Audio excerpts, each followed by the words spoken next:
Hello, everyone, and welcome to episode 25 of the OntheLaulau podcast. I hope you guys are all doing super, super well. I previously filmed this episode, but a lot of shit has been happening in my life, and I was way too emotional. I was like, I can't just dump this like that. So I took some time, reflected, felt my shit, and I just felt super excited to record an episode for you guys today. So here we are. I hope you're doing well. I know obviously there's always a lot of shit moving energetically and vibrationally, so you're probably feeling it. I don't know about you, but I'm in a season of my life and I'm like, what? What is this? So, before we get into today's episode, I just want to let you guys know if you are listening to this before March 7th, Saturday, March 8th, I will be having another workshop. So, I wanted to let you know about it because I tend to get so excited about my podcasts that I just get into it, but I don't tell you like, "Hey, I'm doing this really cool thing and maybe you're going to want to join." So, the workshop is called Navigating the Shift, and I'm going to be talking about everything that's happening energetically, vibrationally, why this shift is happening, all of the symptoms you might be experiencing, and like why there's so much shit coming up right now where it feels like your life is being flipped upside down. Because I personally feel like I am in a very letting go season of my life. So that's what I want to talk with you guys about today. So if you feel like spending 2 hours with me on a Saturday, make sure you get your ticket on my website, lolorenault.com, because if you don't have your ticket, you can't watch the replay. So even if you can't make it live, you will get the replay because normally I make my workshops available to purchase the replay afterwards, but now I'm not doing that. So if you want in, you got to get in before it happens. So yeah. Okay, now that that's out of the way, we can get into the nitty gritty. So, if you don't follow me on Instagram, which I always highly, highly, highly suggest that you do because I post most of the things on there, on Sunday, February 16th, a very, very dear person for me passed away. Her name was Reva. She was my neighbor. She has been my neighbor my entire life. And I still live in the same home that like I've always been in. Like I live in the same house that my parents had me in. And I'm super grateful for that. So when we got the news that like she passed away, like we were expecting it because her health started declining around November and December. Last Christmas was the first Christmas that she did not come over to my house because she was just too tired and she was a bit dizzy and all of these things. So, when we got the news that like she passed away, it felt like my childhood had ended because it's like we take so much shit for granted, right? Like we always expect the person to be there. Or like for instance, I still live with my parents and I know that pretty soon I'm going to move out on my own. And it's just like every time my dad goes to the grocery store, like there's always a possibility that he doesn't come back, right? And sometimes I'm like, whoa, chill out. Because I think about this like often because it's like we always expect what we have to be there. When we have the things that we want, we kind of like overlook them, right? Like, oh yeah, I have food on my table. But the second you don't, you're like, holy fucking shit, I missed that. So honestly, Reva passing away has been showing me a lot of things and like teaching me a lot of things, which like it's crazy how sometimes like loss and death will do that because when she passed, it just put everything in perspective as to like, wow, one day, all of the things that you're stressing about, none of it's gonna fucking matter.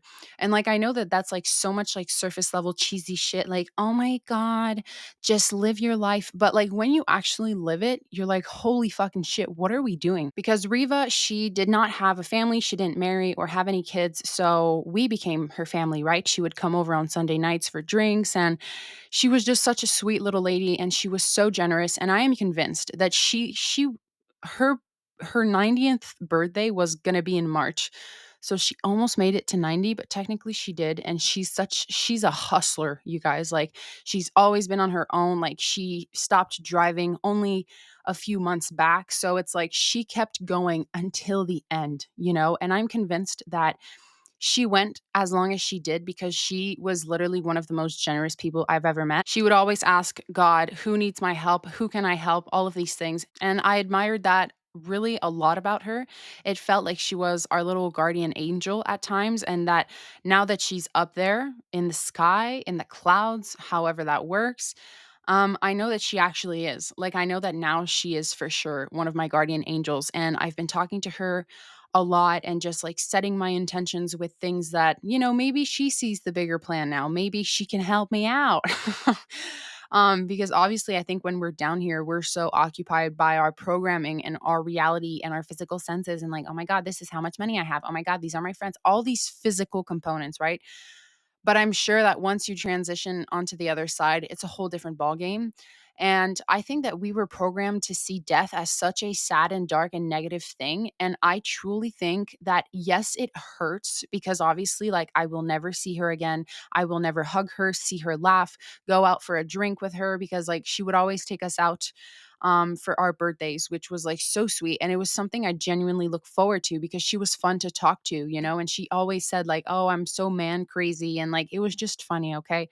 She was a lovely little lady. So it's like to really appreciate those things, it puts everything into perspective once they're like not there and you realize like, oh my God, I'm never going to experience this again. I have never experienced big losses in my life. Like I still have my dad's parents who are my grandparents, but my mom, unfortunately, both of her parents passed away.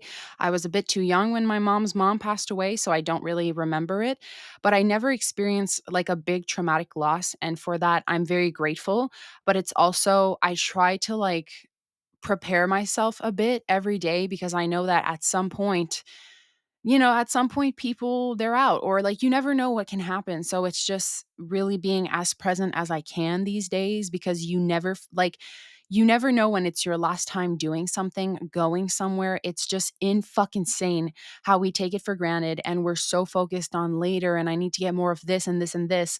And Reva, she lived on her own. She had a lot of cats who over the years passed away. Now she only has one cat and we are trying to find a home for him, but he's also 15 years old. So it's like, what are we supposed to do? Because I'm not trying to bring him somewhere that they're going to put him down. And unfortunately, a lot of people don't want to adopt older cats because obviously, like, you don't know how much time they have left. Maybe they could develop health issues. So we've been taking care of him and feeding him and all of those things. But I went in her house for the first time and like I had never really like gone like upstairs or in the basement or anything. Like I had just been on the main room because when I was little, Reva would throw like the craziest shit for Halloween. When it was Halloween, Reva would fill up her dining table with teddy bears and toys and candy. And it was just like, whoa, like every kid's dream, right? And I don't know how, but she got the word around, and there were like kids and families that would drive up to her house and I loved it. Like, I remember there was a year I was like 8 years old and I think I had the flu or something, and it was like raining and cold outside, so I couldn't go trick or treating. But I just went to Reva's house and I was set. Like she gave me all the candy. I got a big ass teddy bear, and she would be like, take three, like take as many as you want. And you're just like, what? But it was just like she was so giving. It's actually insane. So I will never forget those Halloweens thanks to her. And I still have pictures because she always took pictures of us every year. And it was super sad when she decided to stop doing that because she got tired. And obviously it was very demanding and she didn't have the energy anymore to run around buying teddy bears and stuff. So I had never explored her house. And for the first time, I went upstairs. I saw her bedroom. I saw her basement and all of these things. And Reva, if you're listening, I love you. But man, you have a lot of shit. Like there is stuff everywhere in that house. And it's really cool to see because you just like you kind of get a peek into her life because again, I had never been inside of the house. But it just made me realize that now that she has transitioned, all of those things don't mean anything anymore. For the longest time, we're attached to like, oh, these are the pictures from my childhood. Oh, this is my diary from when I was 10. It's so like funny. Oh, like all of these things. My grandma gave this to me. This like so much physical shit that we get attached to. And the second that you transition back into the non physical realm or like into the other dimension next door, whatever it doesn't mean anything anymore because like that's not your story. That's not the character you're playing anymore. It was just a story. You were exploring it, but now you don't have a physical body anymore. You do not need to hold on to attachment of these things. So it really made me realize that like, am I living my life to the fullness of what I want to live? And like, if I tear up, I'm sorry. It's not because I'm emotional. It's just like this is real. Like this we're here you guys. Like we're alive and we're going to die one day. Like literally like we are like we never know when it's coming. We could have 20 years like we have 10 years left. You never know. So to me it's like are you experiencing the things you really want to live? Are you keeping yourself small? Are you pressing pause on too many things? Are you all of these things because This ride goes really fucking fast. I remember like my 20th birthday as if it was yesterday. And I know a lot of you guys say like, "Oh my god, you're so young, you're a baby." And I agree. I agree, but in my head I've always been a bit like older. Like I don't feel my age. So I'm going to be 24 this year and I feel like I just started my 20s, but it's already been 4 years and you don't realize it. So can you imagine how fast it's going to keep going, especially when more and more things start happening and it's really teaching me present moment awareness more than ever before because and it's so sad that death sometimes is an amazing teacher to remind you as to like, yeah, your time down here is limited. Your time is the only limited resource that you have. Are you using it like in the best way possible? And I know personally for me, there were a lot of times in my life where I didn't enjoy my life. I didn't love myself. So I would pray for time to go by faster because if only I could start living my life, if only I could do these experiences, if only like I was praying for time to go by faster because I was fucking miserable. And that's when you realize that we really have the power to change our lives. And by just wishing and hoping that things are going to change without actually like changing the way we think or doing the inner work or starting to do those little mini things that could add up and change our reality. I don't know, man. I'm just fascinated and super grateful for this experience that we all get to have. And I literally, can you smell my speechlessness? It's insane. I don't even know what to say. Now, this is what I wanted to not announce because it's not an announcement, but I wanted to talk about this in this episode because I have not talked about it yet on any of my social media platforms. I am currently going through a breakup. And I don't want to talk too much about it because obviously it is between me and the other person. But I'm going through a breakup. It has been a week now, something like that. And just another thing, you never know when it's the last time. You never know when it's the last time that you're going to hug someone, go to their house. And it's just like all of these things of, it happened a bit like quickly, not in a way that it was unexpected or just like boom out of the blue and just like out of nowhere. And I'm not trying to get into the details, but what it's really like showing me right now is when you say that you want your life to be a certain way, let's say you want to make more money, you want to become an entrepreneur, or yeah, I don't know, whatever it is, okay? It can be your career, it can be the place you live, it can be how much money you have, it can be the state of your body, it can be so many different things. When you say that you want your life to change and go in that direction, God just says, "Okay, that's what you want. So if it's good for you, if it's what's meant for you, it will happen." I truly believe that if you ask for something, but it is feeding a wound, it's feeding your ego, maybe it won't happen as easily because it's not supposed to happen, right? But let's say you want to move countries, you want to change where you live. Well, if that's what your intention is, and that is what you ask for, and God is now like, okay, I will make this happen for you in the most possible, safe, aligned way. And then you get fired from your job, or, all of these things start kind of tumbling down. And then you're like, well, what the fuck? It's like we think we can stay exactly as we are with all of the same components to get to where we want to go. And I think that this is where a lot of people stay the same and a lot of people stay small because, as much as it sucks, maybe, just maybe, the higher version of yourself, it doesn't look the way it looks right now. Like maybe the highest version of yourself that makes all the money, that is happy and fulfilled and passionate, all of the good things that you want, right? Well, maybe they're not with their current partner. Maybe they don't live in this city. Maybe they don't think these thoughts every day. Maybe they've done XYZ that has completely changed how they show up in the world? So sometimes the life that you want is going to require sacrifice. And I think for me, the hardest part in this is I have identified that I have abandonment wounds inside of myself, abandonment wounds of like I have felt abandoned before, and I realized I have always been willing to abandon myself for others. If I can make someone happy, if I can make someone safe, but it is at the cost of my own person, I will do it. Now, let's say you are shifting into the highest, most loving, and amazing version of yourself. Not that you are not right now, just simply differences of energy, right? Let's say you're shifting into that version of yourself. Do you really think that abandoning yourself for other people's well being is the most loving thing you can do? The answer is no, if you were wondering, by the way. The most loving thing you can do is probably not what your traumatized self is used to, right? Because we've all been through some shit. We all have wounds and traumas and patterns. And sometimes they're so deeply wired within us that we keep outliving them over and over and over again. So when we pray to God and ask for changes and please bring me this, I need this, are you willing to let go?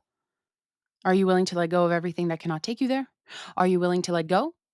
Because let's go with an analogy that I'm going to make up on the spot. Let's say you're in the middle of the ocean, okay, and you're on a boat, but the boat's like not going forward and you realize like it's too heavy. Like the motor is giving out and it needs to be lighter to be at full capacity. So you start throwing out the blanket. You start throwing out the books you brought. You start throwing out the shit that you don't need, but you were holding on to make your trip a little bit more pleasurable. By the time you threw out all of those additional things that you never really needed, but you thought you needed that were bringing you comfort, the boat fucking flies and you get to exactly where you want it to go. So this is the point I'm at in my life because obviously, I have shifted continuously and I believe in constant evolution. I think that things constantly evolve and maybe there are phases in life where you become more comfortable with the point that you're at, but I believe it's so important to like keep doing the work, keep doing the awareness, not because you're a project and you need continuous healing and like digging, but just because like why wouldn't you want to become more aware of yourself? Why wouldn't you want to liberate yourself even more to experience more of the fullness of who you are? Like I live for this shit. Like we all live for this shit, but we've only been programmed to think that we have a choice. Like we have a choice to not do the inner work. But to take the choice of not looking at all of those things is the most detrimental thing. Detrimental? Not detriment, detrimental detrimental thing to our experience. So, the person I was in a relationship with for almost 4 years, amazing person. I love that person. Will never have an ounce of hate for that person. We are on good terms. Everything is okay. So when I say that I'm in a letting go phase of my life, obviously letting go of Reva is like, holy shit, what paradigm, what reality did I shift into? Letting go of my relationship, obviously, where we did have plans to build a life together and eventually have a family. So it's like the deconstruction of all of these things that you thought were going to happen in your life. So it's a lot of letting go. And I personally never have been through like a breakup like that because this was my first long-term relationship and like I have gotten my heart broken before, but it wasn't because I had been with the person for a long time. It was just because he was a narcissist and it was just terrible. um, but I honestly, like, I'm not saying this to sound like a dick, but I truly think that like heartbreaks are the most catalyst thing that can happen to you because it's like when you get your heart broken, whether you're the one who leaves or you're the one being left, it's like there is no other choice but for you to look at yourself now, right? Because I think sometimes in relationships, like obviously, if there's always someone there, if there's always someone to call, it makes it a bit easy to lean on someone, instead of maybe going full force into yourself. And I realized that I know that there's so much content on the internet that says, like, you know what? If it's like real love, it's a choice and you need to stay and it's going to get hard. I 100% believe that. But I also believe that sometimes you can only go so far with that person. And maybe, yeah, you need to spend some time on your own to recenter and recheck in with yourself. And I think we live in a world where like that's a no-no, like you're not supposed to give up, like you're supposed to we're so programmed into like romance and like these fairy tale stories and I 100% believe I was programmed because with all of the love movies that I watched when I was little, it builds a perception towards love and it's not always realistic, right? And I think it's really hard to say, like, yeah, I feel like I need to choose myself. And obviously, I 100% believe that there are so many people who use that excuse to leave, right? Because "Oh, well, if you really love them, then, like, you would stay." And I agree, but if I am completely honoring my inner guidance system and what it's telling me is that right now I kind of need to go out and fly on my own. And it feels like at this moment in my life, I am being asked to release a lot of my fears, like my protective mechanisms. Okay, I'm just gathering my thoughts. I have kept myself safe by doing certain things my entire life because I was scared of getting hurt, getting abandoned, getting betrayed, being unworthy, right? God will always bring you everything you need to let those go. And I know, for instance, I've struggled a bit with friendships in my life. I've talked about it in previous episodes. Um, Friendships don't last. I'm never the first friend that they choose, blah, blah, blah, all of these things, right? And I am now in the place where, as a young adult of almost 24 years old, I don't want to hold on to that story anymore. I don't want to have the belief that, like, oh, yeah, friendships never stay and like there's no one like minded like me and all of these things because I was hurt as a child. I was hurt as a teenager with my friendships. And I always ran to my protective mechanisms of, being by myself, staying in my house, not doing anything really social. And like, yes, I consider myself an introvert. And sometimes low key, I'm antisocial. Like sometimes I just don't want to talk to anybody. And I think that's okay. But lately I've been doing some introspection as to like, why is it like this? Like, are you really like this? Or you just like told yourself this is how you are because of everything you've been through, trying to keep yourself safe? And I'm realizing right now that I think these things happening, obviously, these things are happening for me, but it feels like God is giving me an opportunity to come out of come out of my shell and know that everything is going to be okay and know that it is safe for me to open my heart because I think I've opened my heart and like we're not even talking about love. I'm talking about friendships here, okay? I think I'm just so like scared of meeting a girl and being so excited about being her friend, but like she's not that excited about being my friend. And then I'm overly excited. And I think I've had a pattern in the past where like when I meet a friend that I'm so excited about, I kind of love bomb them, like I do really a lot of nice things for them. I take care of them and I'm there 24/7, right?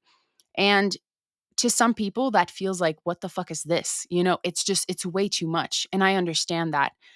And I think that we are always being presented with opportunities to unlearn our patterns because now it doesn't feel like that's what I would do. It doesn't feel like if I meet someone that I'm really into, I'm going to go above and beyond for them.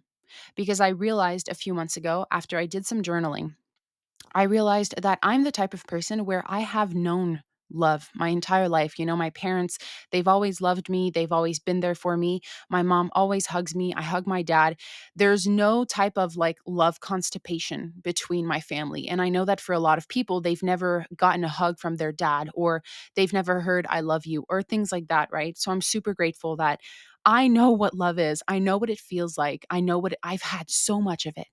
But then in this beautiful world that we live in where opposites kind of attract, I tend to attract people who don't know what love is and who are kind of strangers to it. And then I'm like, oh my God, it's so fun. Like, I'm just going to give them so much love and they're going to taste it and they're going to love it. No, I'm actually making them feel so unsafe because to them, love is not safe. So by me giving them all of this love and doing a bunch of little cute things for them and showering them with like verbal love and all of these things, they're like, what the fuck is this? So I'm realizing now that when I give my love, it cannot be from a place of lack. Because if you are a person that has also known love and you're not a stranger to it, you're not like traumatized from not receiving love, if that makes any sense. It's very easy to give because I definitely consider myself as more of a giver, 100%. I feel like people have taken and like I'm not often on the receiving end. So obviously my lesson is always going to be to switch that around. But I feel like when you're always in the giving role and you give so freely and you give lovingly, are you really giving from a loving place or you're giving from a place of Unconsciously, this is all on unconscious level, guys. But I just realized that maybe all of the times that I did something really kind and loving for someone, it was unconsciously my brain saying, like, hey, like, I'm going to give them this love because I really want it in return because I don't have it, but I can give it, but I don't have it. I don't have it at the base of who I am, but I'll give it because I know how to give a form of it. So it's like, are you giving from lack or you're giving from like an abundance of it? Because I realized that all of the like cute things I've ever done for my friends and stuff like that, it never really came back to me. So did I have an unconscious expectation that like if you do this thing for someone, they're going to eventually reciprocate? Most people don't know how to reciprocate. And the only problem is if you give from a place of, well, I would like for them to reciprocate it at some point, you might be disappointed when they don't. You might make it mean something. So if you're giving from a place of abundance, you're just going to be like, oh, I have so much love to give. I feel so whole and complete on my own. Let me do this thing for this person because I genuinely feel inspired to do so. And whether they give it back to me or not in a form of love or a gesture or something thoughtful, I don't give a fuck. And this is really where I'm playing with it because unconditional love starts within with every single thing, right? So again, I made a video about this earlier. If you're not willing to let go of certain things because you're scared or because what if this or, is that the most loving thing?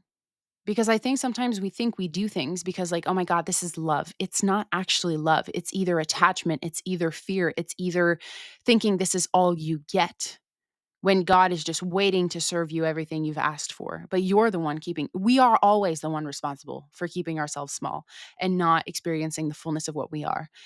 And I think it's a beautiful thing because we're all just so scared. We're all just so scared of actually, truly, fully being worthy of all the love, all of the abundance, all of these things. Like, really, really, you mean I can have it? You mean it's mine? You mean I'm good enough for this? What do you mean? Oh my God, I can't believe this. But, like, yeah, that's what it is.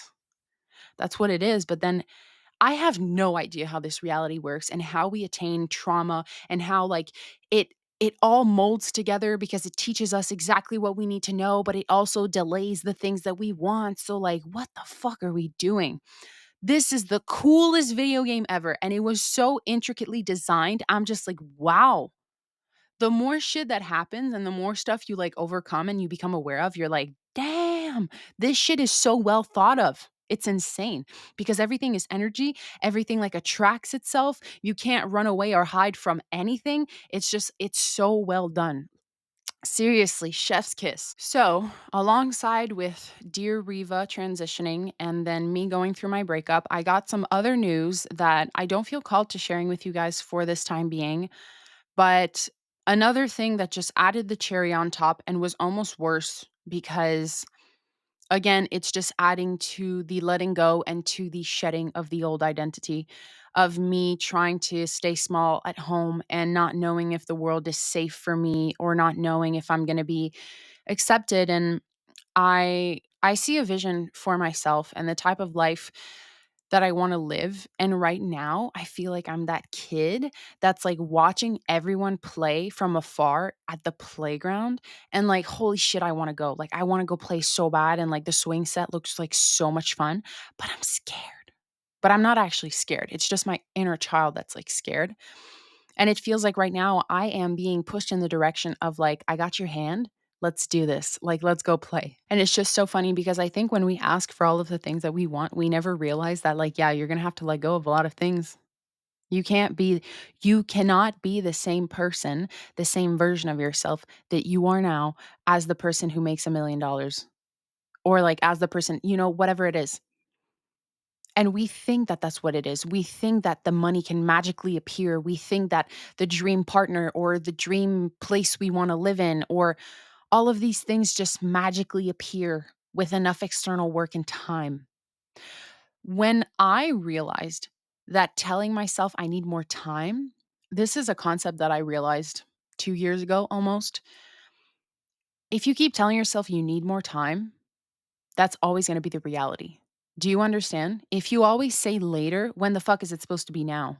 But here's the thing, this is why it gets so confusing, because obviously if you tell me I have an appointment at 6 and right now it's 2 o'clock, you're going to tell me, well, that's later. And then eventually later comes. So we mix the notion of time, but I think with the notion of like, let's say parallel realities or like different versions of your life, you don't actually need time. There needs to be a shift in your consciousness where you are now moving from the place of already being that. This is where I'm going to go with the example of money because I feel like that's what people always kind of trip over the most. Let's say you want to be someone who makes $100,000 a year. Do you act like someone who makes $100,000 a year? Do you see yourself as that? No, I don't really. Like, I don't know the value that I bring. I don't know what I could do for that, blah, blah, blah. Okay. Do you see already there that there are like not, oh my God, I'm trying to explain this. There are missing components, but they're not actually missing. They're inside of you. But because you haven't tapped into them yet, you think, oh, well, I need more time to figure out how to do that thing. You already know, but it's just because once you make that decision within yourself that, hey, this is what I'm doing, I am now someone who makes $100,000 effortlessly. And you move with faith every day that that is the deep knowing of what happens. The problem with people is that the self-esteem deep, deep, deep within themselves makes the faith run out after a few days. After a few days of being on that high of being like, oh my God, this is what I choose for myself, this is what I want, they go back to the subconscious programming of, oh, well, I'm not actually good for that thing. And like, this is going to be so hard to reach and it's so out of reach. And what am I going to do to make this happen? When you have that deep willingness and understanding that, like, this is just how it is from now on, energetically, whether I have evidence of it or not, that is unconditional love. Unconditional love doesn't need proof or evidence of it to be it. If you truly unconditionally loved yourself and believed that you were absolutely worthy of all of the things that you want, you would allow yourself so much grace to embody that in little tiny ways every single day. If all of this sounds confusing right now, I apologize. Maybe I'm going to need to elaborate on this. I'm in the flow at this point. So let's say you make the decision that you want to make $100,000 every year. And then after a few days, like I said, you get thrown off track and then something happens and another thing happens. You want to do that. You want to go there. You want to be this. Okay, I got to decongest you. I got to get rid of all of the things that will prevent you from embodying that and staying there. So it can be a relationship. It can be the place you live in. It can be the job you currently have. It can be whatever the fuck it is. Sometimes to get to where you want to go, there is an element that must be removed because with that element, you can never go there.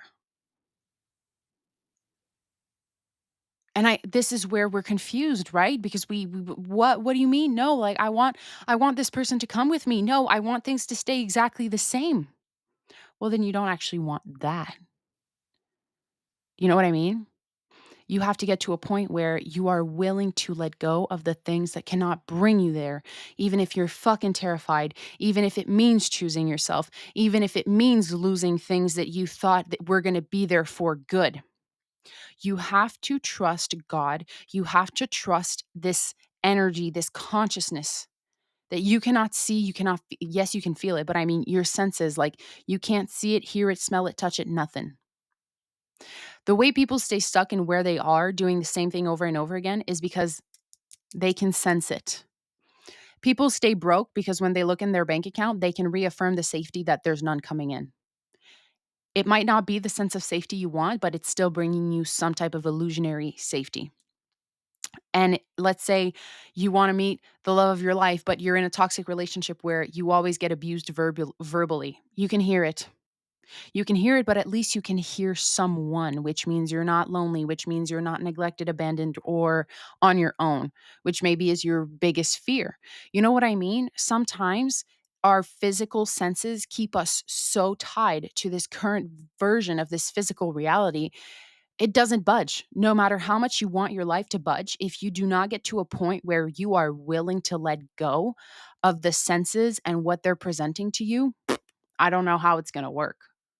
It probably does work. And like, I know there are a lot of people who go through this process very unconsciously and things just happen for them.